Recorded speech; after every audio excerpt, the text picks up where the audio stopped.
जय गुरु हे वासुदेव।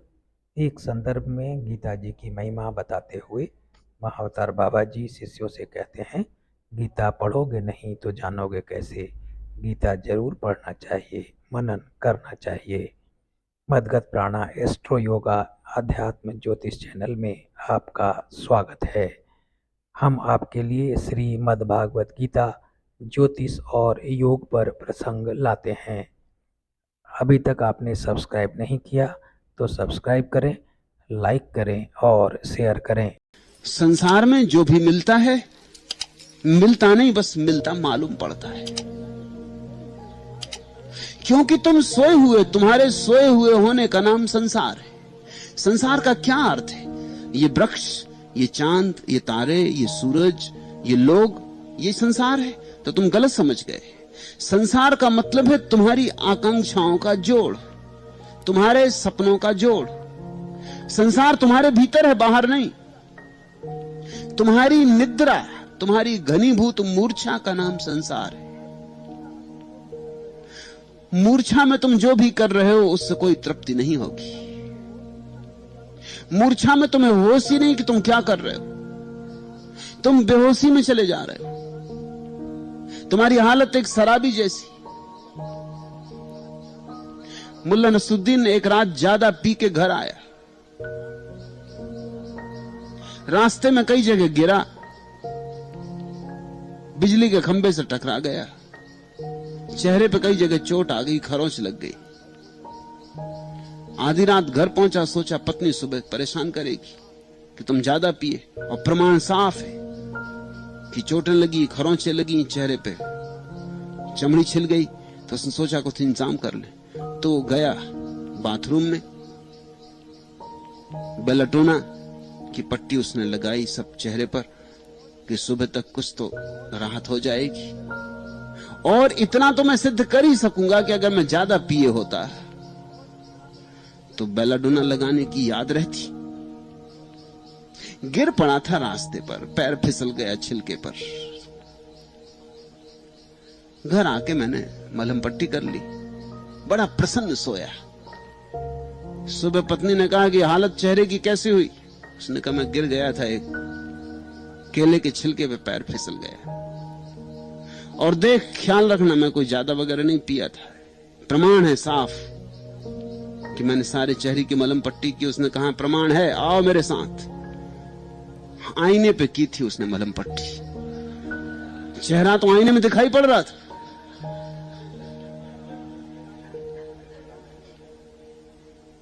प्रमाण है, उसकी पत्नी ने कहा कि मलहम पट्टी तुमने जरूर की है, पूरा आईना खराब कर दिया है, अब दिन भर मुझे सफाई में लगेगा। बेहोश आदमी जो करेगा उसका क्या भरोसा, कुछ न कुछ भूल होगी। संसार तुम्हारी बेहोशी का नाम है, और इसलिए अनिवार्य है असफलता। एक और रात मुल्ला नसरुद्दीन ज्यादा पी के आ गए। जो ज्यादा पी के आते हैं उनको बेचारों को घर आके कुछ इंतजाम करना पड़ता। सरकता हुआ किसी तरह कमरे में घुस गया। आवाज ना हो, लेकिन फिर भी आवाज हो गई। पत्नी ने पूछा क्या कर रहा है? उसने कहा कुरान पढ़ रहा हूं। अब ऐसी अच्छी बात कोई कर रहा हो, आधी रात में भी करे तो रोक तो नहीं सकते। धार्मिक कृत्य तो रोके नहीं जा सकता। पत्नी उठी, उसने कहा सोचा कि कुरान और आधी रात, और कभी कुरान इसे पढ़ता देखा नहीं। जाकर देखी, सिर हिला रहा है और सामने सूटकेस खोले रखे। कुरान कहां है? उसी सामने रखी। आदमी बेहोशी में जो भी करेगा गलत होगा। तुम पूछते हो संसार में असफलता अनिवार्य क्यों? क्योंकि संसार तुम्हारी बेहोशी का नाम है। फिर बेहोशियां कई तरह की हैं। कोई शराब की ही बेहोशी नहीं होती। शराब की बेहोशी तो सबसे कम बेहोशी है। असली बेहोशियां तो बड़ी गहरी हैं। जैसे पद की बेहोशी होती, पद की शराब होती, पद मद। जो आदमी पद पर बैठ जाता उसको देखो, उसके पैर फिर जमीन पर नहीं लगते। कोई हो गया प्रधानमंत्री, कोई हो गया राष्ट्रपति, फिर वो जमीन पर नहीं चलता, उसको पंख लग जाते। पद मद, किसी को धन मिल गया तो धन का मद, ये असली शराबें हैं।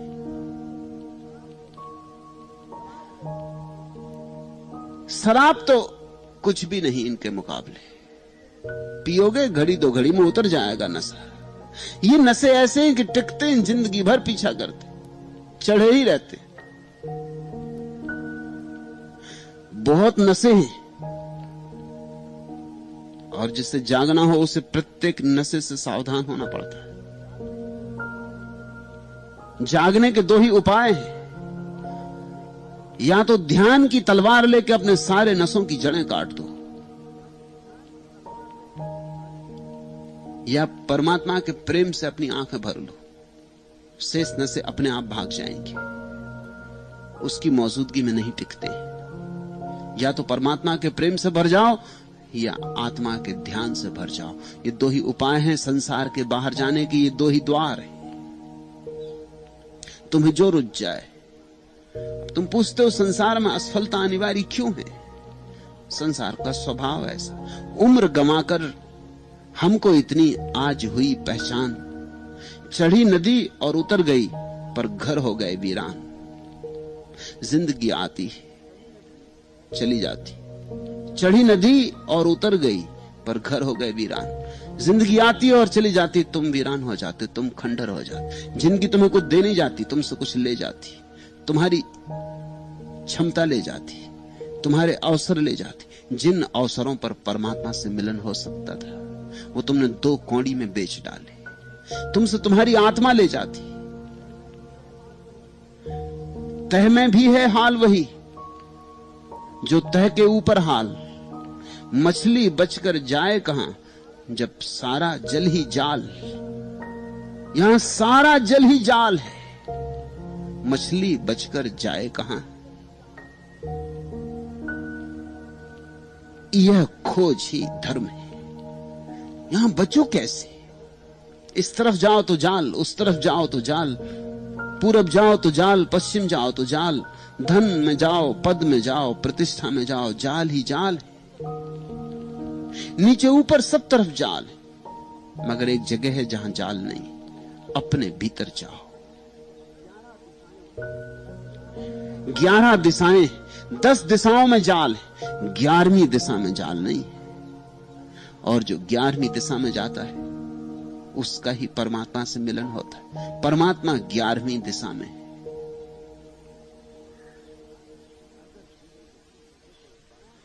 अगर जीवन को समझोगे तो एक बात तुम्हें दिखाई पड़ने में ज्यादा देर न लगेगी।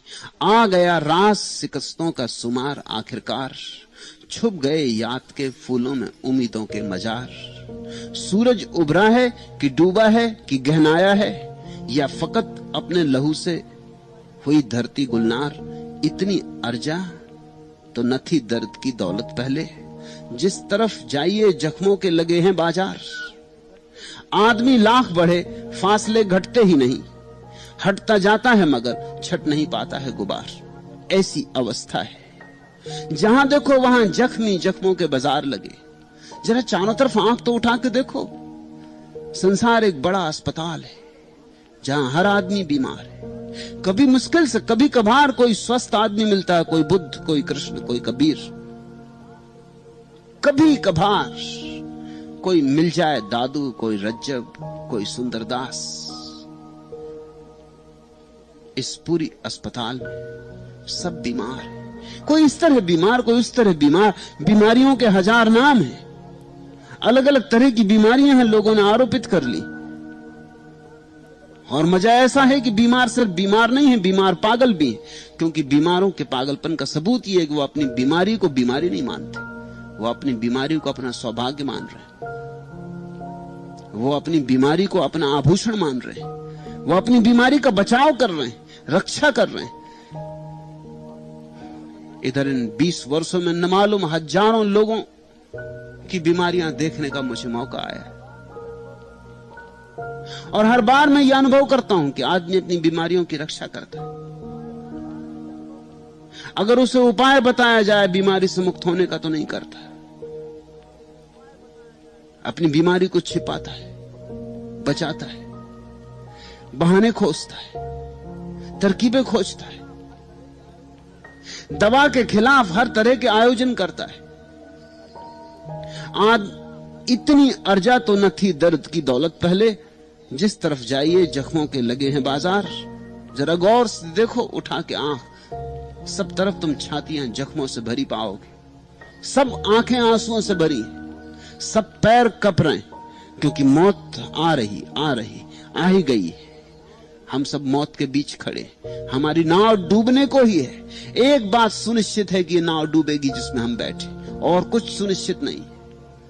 जन्म के बाद मौत के अतिरिक्त और कोई चीज सुनिश्चित नहीं, और सब अनिश्चित है, मगर मौत निश्चित है।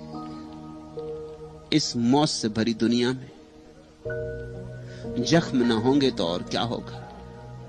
आदमी लाख बढ़े, फासले घटते ही नहीं, हटता जाता है मगर छट नहीं पाता है गुबार। और यहां कभी कुछ परिवर्तन नहीं होता।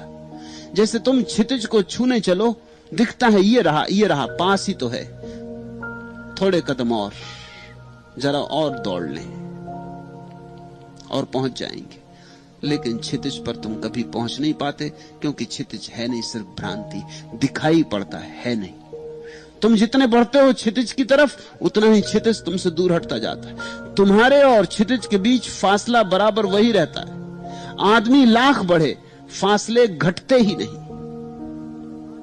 यह संसार है, तुम बढ़ते रहते हो, फासला उतना का उतना बना रहता है। तुम्हारे पास 10,000 रुपए थे, 20,000 की आकांक्षा थी, अब 20,000 है, अब 40,000 की आकांक्षा, फासला उतना का उतना। कल 40,000 भी हो जाएंगे और 80,000 की आकांक्षा ले आएंगे, बस फासला उतना का ही उतना, दुगना। तुम दुगना चाहते हो तो दुगनी चाहते रहोगे। तुम दुगना चाहते पैदा हुए, तुम दुगना चाहते मर जाओगे। और इस दुगने की दौड़ में तुमने क्या गमाया तुम्हें पता भी नहीं। तुमने परमात्मा गमाया। इस दुगने की दौड़ में तुमने क्या खोया उसका तुम्हें हिसाब भी नहीं, क्योंकि तुम्हें यही पता नहीं है क्या मिल सकता था। यह जीवन कैसा अपूर्व अवसर था। राम मिलेगा तब तुम जानोगे। जिनको मिल गया है उन्हें तुम पे करुणा आती, वे तुम्हारे लिए रोते, क्योंकि उनको लगता तुम्हें भी मिल सकता है, तुम भी मालिक हो पाने के, मगर तुम सुनते ही नहीं। संत पुकारे जाते हैं, तुम सुनते कहां। वे तुम्हें झकझोरे जाते, सुनने की तो बात दूर, तुम उल्टे नाराज हो जाते, तुम उनके विरोध में हो जाते। तुम कहते हो हमें शांति से सोने नहीं देते, तुम कहते हो कि हमारा पीछा छोड़ो, हमें जिंदगी जी लेने दो हमारे मन से। तुम गड्ढे में गिर रहे हो, जिसे गड्ढा दिखाई पड़ता है वो अगर न पुकारे तो क्या करे। वो पुकारता है गड्ढा है, तुम कहते हो चुप रहो, क्योंकि मुझे वहां सोने की खदान दिखाई पड़ रही।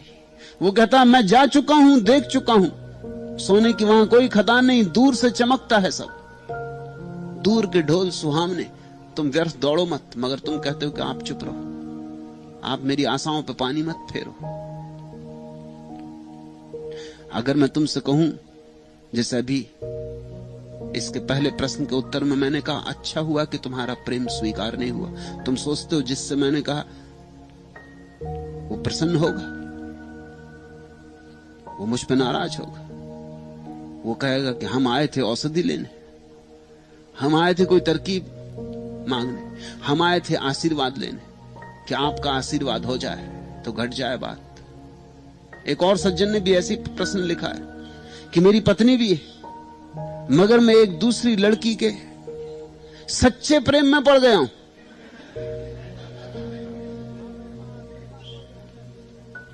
आप ऐसा आशीर्वाद दें कि मेरा सच्चा प्रेम, मेरा हृदय से आया हुआ प्रेम, उसके हृदय में भी मेरे प्रति प्रेम पैदा कर दे।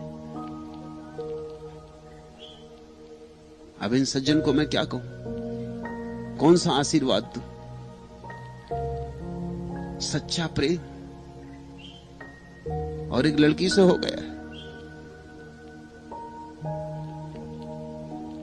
तो फिर सुंदरदास को जो हुआ था वो झूठा प्रेम था। फिर रज्जब को जो हुआ वो झूठा प्रेम था, फिर मीरा को जो हुआ वो झूठा प्रेम था। और इतना ही नहीं कि उन्हें सच्चा प्रेम हो गया है, अब उनके सच्चे प्रेम के बल पर उस स्त्री को भी सच्चा प्रेम इनके प्रति होना चाहिए। सत्याग्रह करो, जाकर उसके घर के सामने बिस्तर लगा के लेट जाओ, और गांव में लफंगे तो बहुत हैं ही, वो आ जाएंगे, अखबारों में खबर भी छप जाएगी, ऐसी अखबारों में तो खबरें छपती।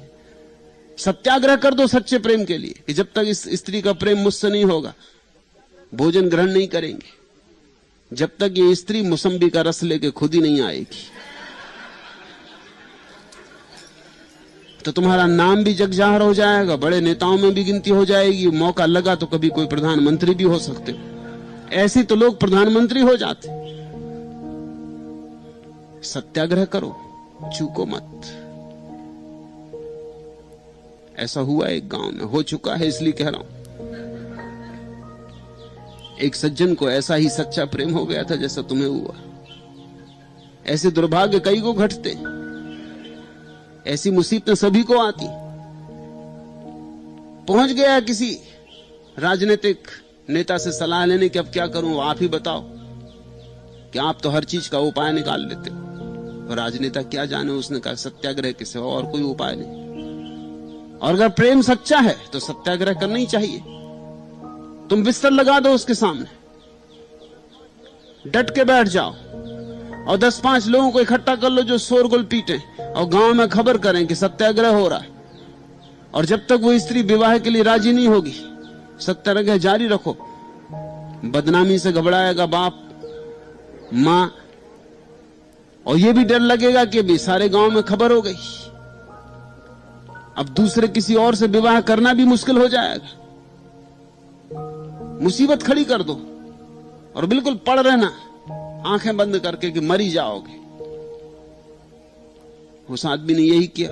बाप घबराया, भीड़ भाड़ इकट्ठी होने लगी और लोग नारे लगाने लगे कि सच्चे प्रेम की जीत होनी चाहिए।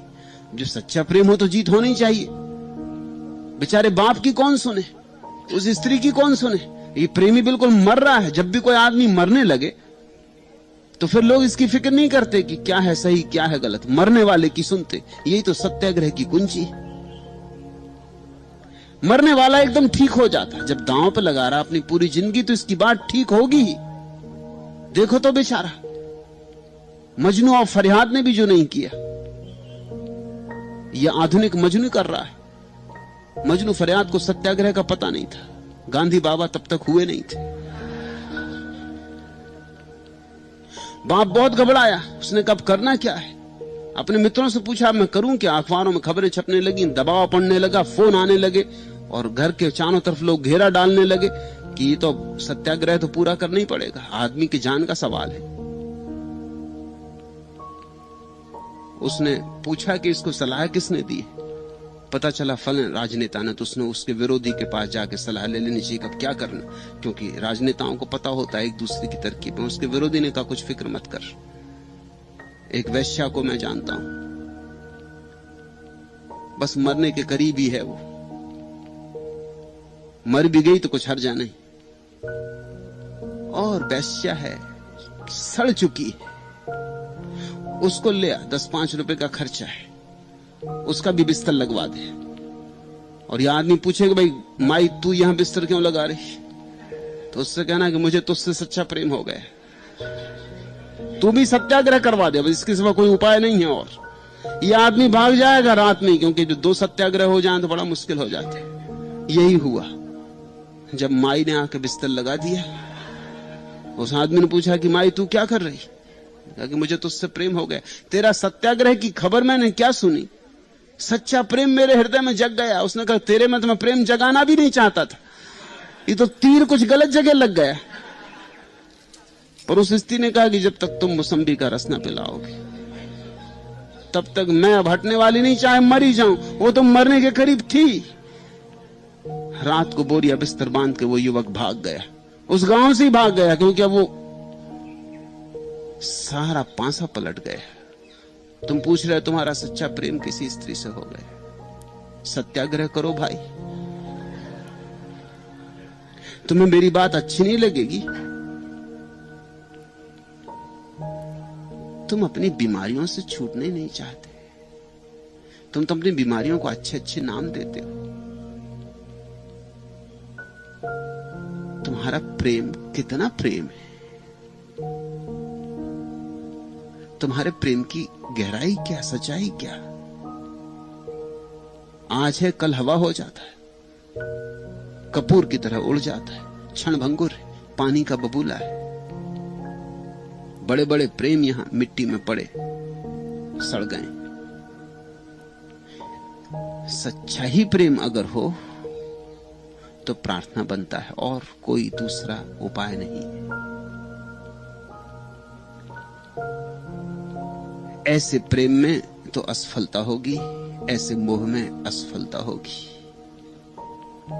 मगर मन मानता नहीं, मन कहता औरों को हुई होगी, मुझे भी हो ये जरूरी क्या।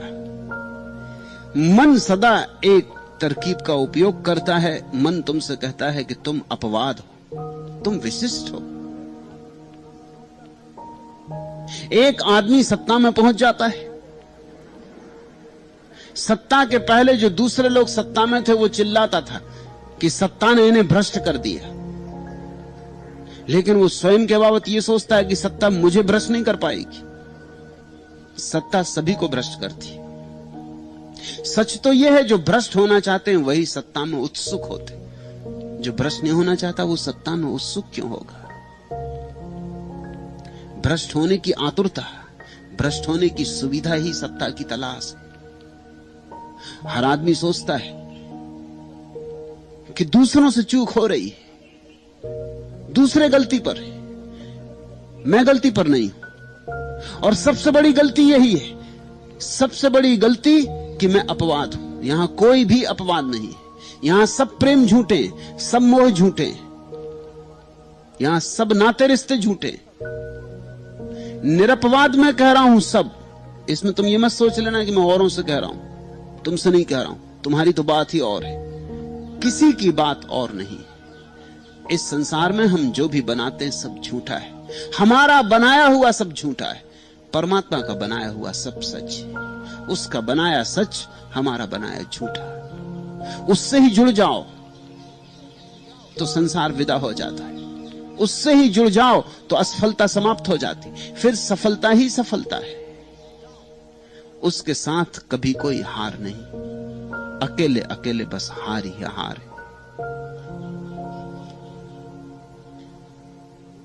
निस्दिन दीप जलाए, पगली पाए घोर अंधेरा। कौन कहे अब इसे हटीली, अंत यही है तेरा। रैन की गोदी खाली करके चांद सितारे भागे, अंधियारे में पीछे पीछे ज्योति आगे आगे। होते होते नैनवा से ओझल हुआ सवेरा, छाया घोर अंधेरा, अंत यही है तेरा। दूर दूर तक एक उदासी सड़ी बुसी एक छाया, धरती से आकाश तक उड़कर आशा ने क्या पाया। चारों खूंट चली अंधियारी, चिंताओं ने घेरा, छाया घोर अंधेरा, अंत यही है तेरा। कौन चुने अब टूटे तारे, ज्योत कहां से आए। कौन गगन पर सेज बिछाए, फूल तो हैं मुरझाए। कौन है इस नगरी में अब आकर करे बसेरा। निस्दिन दीप जलाए, पगली पाए घोर अंधेरा। कौन कहे अब इसे हटीली, अंत यही है तेरा। यहां तो सब दिए बुझेंगे, यहां तो सब फूल कुमलाएंगे। तुम लाख करो उपाय, अन्यथा नहीं हो सकता। जहां तुम्हें ही मिट जाना है और मर जाना है, वहां तुम्हारे प्रेम का क्या ठिकाना है। जब तुम ही ना बचोगे तो तुम्हारे कृत्य क्या बचेंगे। जब तुम ही यहां क्षण भर को हो तो तुम्हारे संबंध कैसे शाश्वत हो सकते। थोड़ा सोचो तो, सीधा सीधा गणित है। दो क्षण भंगुर लहरों का संबंध शाश्वत कैसे हो सकता है। दोनों ही गिर जाने को, मिट जाने को। जोड़ना ही हो नाता तो उससे जोड़ लो जो कभी नहीं मिटता है। सागर से जोड़ो नाता। और मजा ऐसा है कि जो सागर से नाता जोड़ता है उसका सब लहरों से नाता अपने आप जुड़ जाता है। और जो लहरों से नाता जोड़ना चाहता, लहर से नहीं जुड़ पाता, सागर से तो कैसे जुड़ेगा? इस रहस्य को समझो। इस रहस्य की समझ जीवन में बड़ी क्रांति ले आती। अंतिम प्रश्न, मैं महापापी हूं, मुझे उबारे। पाप में भी अहंकार, महापापी। छोटे मोटे से काम ना चलेगा। आदमी का अहंकार ऐसा है कि अगर पाप की भी बात करे तो भी अपने को महापापी मानना चाहता है। अगर कोई दूसरा तुम्हें मिल जाए और कहे मैं तुमसे भी बड़ा पापी हूं तो झगड़ा हो जाएगा कि तू है किस खेत की मूली। तूने अपने को समझा क्या है? मुझसे बड़ा और पापी तू? मुझसे बड़ा पापी कोई भी नहीं। आदमी को बड़ा होना ही चाहिए जहां भी हो। धन हो तो सबसे बड़ा धनी होना चाहिए, पद हो तो सबसे बड़ा पद होना चाहिए, और अगर पाप हो तो भी चलेगा, लेकिन एक बात तो होनी चाहिए, महापापी। क्या पाप किया है तुमने? किसी की जेब काट ली होगी, कहीं डांका डाल दिया होगा, किसी की हत्या कर दी होगी, महापाप। क्या महापाप किया होगा? सब छोटे छोटे कृत्य हैं, सब क्षुद्र हैं। एक बात स्मरण करो, अहंकार हर चीज के पीछे खड़ा होकर अपना पोषण कर लेता है। त्याग के पीछे खड़ा हो जाता है और कहता मैं महात्यागी। पुण्य के पीछे खड़ा हो जाता है, कहता मैं महापुण्यात्मा। और ज्ञान के पीछे खड़ा हो जाता है और कहता है कि मैं महाज्ञानी। जरा देखो, वो पाप के पीछे खड़ा हो गया, वो कहता मैं महापापी। एक बात अहंकार चाहता है कि मैं अद्वितीय, मैं विशिष्ट, मैं खास। इस जड़ को काटो, यही सारे पापों की जड़ है। तो पहली तो बात मैं तुमसे यह कहना चाहता हूं कि ये महा शब्द छोड़ो। इसके गिरते ही बड़ा फर्क होगा। ये महा का भवन गिर जाए, खंडर रह जाए, तो 99% क्रांति तो हो ही गई। क्योंकि आदमी पाप भी करता है तो इसी अहंकार के कारण करता है। बुद्ध के समय में अंगुलीमाल हुआ, वो दुनिया का सबसे बड़ा हत्यारा अपने को सिद्ध करना चाहता था। उसने तय कर रखा था कि 1000 लोगों को काट के उनकी अंगुलियों की माला पहनूंगा, इसलिए उसका नाम अंगुलीमाल पड़ गया। उसका असली नाम तो भूल ही गया है। सबसे बड़ा पापी होना चाहता था। मैंने सुना है नादिर शाह जब अपनी विजय यात्राओं से वापस लौट रहा था तो एक गांव में एक रात उत्सव मनाया गया। उसका जन्मदिन था और पास के 4-6 गांव फासले दूर से कुछ सुंदर वेश्याएं नृत्य करने आई। जब आधी रात वे वेश्याएं वापस लौटने लगी तो वे थोड़ी डरी थी। रास्ता अंधेरा था, रात अंधेरी थी, अमावस की रात थी। तो नादिर शाह ने कहा तुम भयभीत क्यों हो रही हो, घबराओ मत। अपने सैनिकों को कहा कि इनके रास्ते में जितने गांव पड़ते हैं सब में आग लगा दो ताकि रोशनी हो जाए। सैनिक भी थोड़े सहमे कि ये कोई बात हुई। न मालूम कितने बच्चे मर जाएंगे, औरतें मर जाएंगी, लोग मर जाएंगे, खेत जल जाएंगे। लेकिन नादिर शाह ने कहा रुकने की जरूरत नहीं। ये याद रहे आने वाले लोगों को कि नादिर शाह के दरबार में नाची हुई वेश्याएं भी जब लौटती थी तो अंधेरी रात में भी उनके रास्ते रोशन कर दिए जाते थे। आखिर आग लगवा देनी पड़ी। कोई 6 गांवों में आग लगा दी गई, सारे खेत जला दिए गए।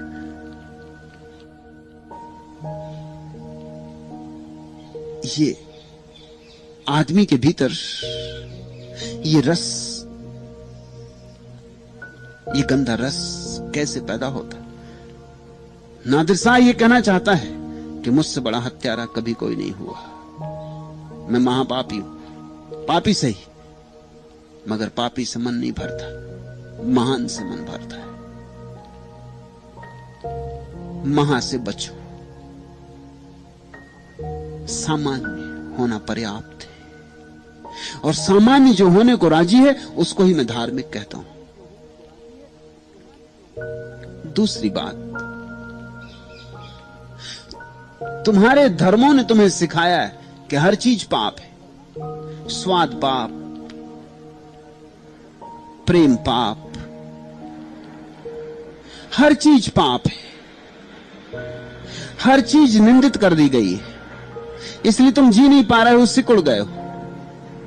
मैं तुमसे कहता हूं यहां सब खेल है, पाप इत्यादि कुछ भी नहीं है।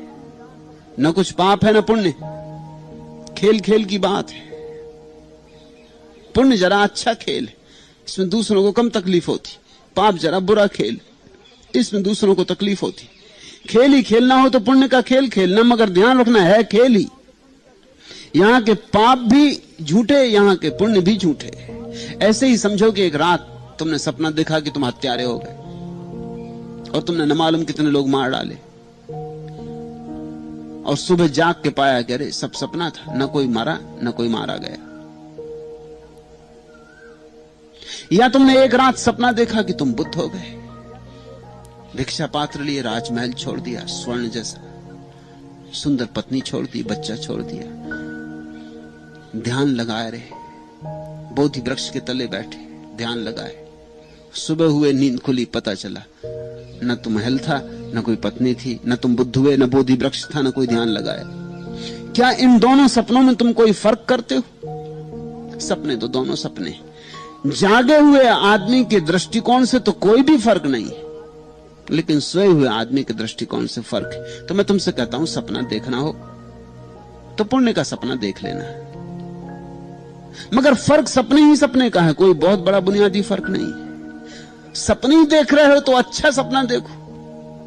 हत्या का सपना देखोगे तो परेशान खुद भी रहो, किसी की हत्या करोगे तो कुछ आसानी से तो नहीं हो जाती हत्या किसी की। सपने में भी करोगे तो घबराहट लगेगी, दुश्मन पीछा करेंगे, अपनी छाती बचा कर रखनी पड़ेगी, हमेशा भय पकड़ा रहेगा। दुख स्वप्न है। सपने देख रहे हो तो अच्छा सपना देखो। बस इतना ही फर्क है मेरी दृष्टि में पाप और पुण्य में, अच्छे और बुरे सपने का। और मैं कह रहा हूं अच्छे ही सपना देखना, अगर देखना ही है सपना ही देखना, लेकिन असली बात तो यह है कि सपने से जागना, दोनों सपने से जागना है। पापी पाप से जागे, पुण्यात्मा पुण्य से जागे। पापी पाप के बाहर आए, पुण्यात्मा पुण्य के बाहर आए, तभी धर्म की शुरुआत होती।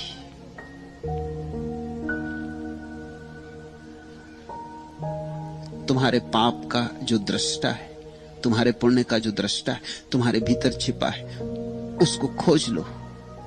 सपने में बहुत मत उलझो, सपने के ब्यौरे में मत जाओ कि मैंने क्या किया क्या नहीं किया, अच्छा था कि बुरा था, ऐसा करना था वैसा करना था। इस ब्यौरे में उलझ गए तो पार ना पाओगे। हर स्थिति में, निम्न से निम्न स्थिति में और ऊंची से ऊंची स्थिति में एक का ही वास है। गत में चंदन बास का झोंका, तोड़ में कुंदन रूप, नीचे सुर में छांव भरी है, ऊंचे सुर में धूप। उसी का सब खेल है, उसी की धूप उसी की छांव। नीचे सुर में छांव भरी है, ऊंचे सुर में धूप, सब उसका है। और तुम्हें छांव से भी मुक्त होना, धूप से भी मुक्त होना। तुम्हें जानना है कि मैं दृष्टा हूं, मैं साक्षी हूं। मैंने धूप देखी, मैंने छांव देखी, मैं दोनों से अलग पृथक हूं।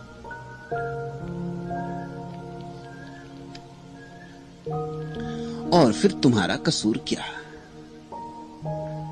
तुम्हें परमात्मा ने जैसा बनाया वैसे तुम हो। जैसे सपने देखने को दिए वैसे सपने तुमने देखे। ये सारा कृत्य उसका है, तुम इसमें कर्ता ना बनो। ये सारा का सारा उस पे छोड़ दो। ये भक्ति का मार्ग है। होशियारी मत करना कि बुरा बुरा उस पे छोड़ दो और अच्छा अच्छा अपना बचा लो। अक्सर लोग यही कर देते। अगर सफल हो गए तो वो कहते मैं सफल हुआ, अगर हार गए तो वो कहें किस्मत। अगर हार गए तो क्या करें, विधि का लेखा। अगर हार गए तो भगवान ने साथ नहीं दिया, अगर जीत गए तो भगवान की याद ही नहीं आती, तब तुम जीतते हो।